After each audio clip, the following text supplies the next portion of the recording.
Hi, I'm Ralph Bass. I've written several books on Christian theology, and I would like to tell you about one of them. It's this book right here, What About Baptism? A discussion on the mode, candidate, and purpose of Christian baptism.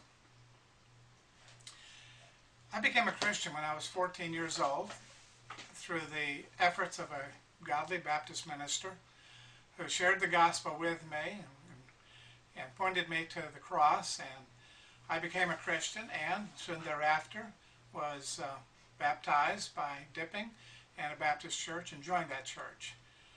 Later went off to a Christian college where I continued in those traditions, and it was after many years, in fact,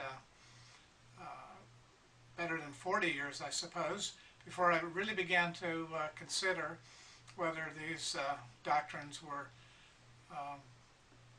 biblically oriented. And of course, for the most part, I found that the things I had learned were solid gospel and were shared in common by all evangelicals.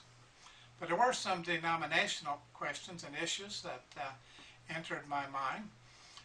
I did address things like the church polity, and decided that the congregational polity that I was familiar with was not as, I think, biblically sound as a Presbyterian polity. And I also addressed things like Reformed theology and Arminianism. Not a lot of attention was given to that because I simply had considered myself Reformed in my faith for many years, as many Baptists are. But as I continued my transition, one thing just wasn't really working for me, and that was the question of baptism. I'm pretty sure that in my mind I thought that the Baptists had it right, and that the Presbyterians, with their sprinkling of babies, did not. So in time, the discomfort grew to the point where I had to look more carefully than I had at this subject, and I did, reading scripture and reading a lot of literature on it. And as I collected my notes, I began to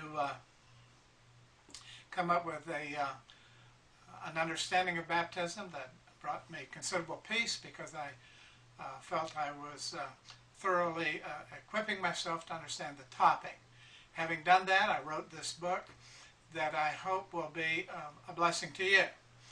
Now, of course, if you were like me and spent most of your life not giving serious consideration that some other practice of theology could be correct than the one you were already embracing, well, you won't have much need for this book. But if you are serious about looking at the options and the alternatives within the evangelical community, even if you eventually decide that the traditions of dipping and baptism are the correct ones, at least you'll have, I think, a greater confidence in your own faith as you entertain the arguments of another and find fault in them, and thereby are comfortable with what you currently believe. On the other hand, you may come up with different convictions, and as long as those convictions are solidly based on the Scripture, then you'll be in good shape to embrace these new convictions as well. So I would ask you to give some serious thought, and to obtain this book, What About Baptism? A discussion on the mode, candidate, and purpose of Christian baptism. It's a delight for me to study it and write it, and I hope it's most helpful to you as well. Thank you.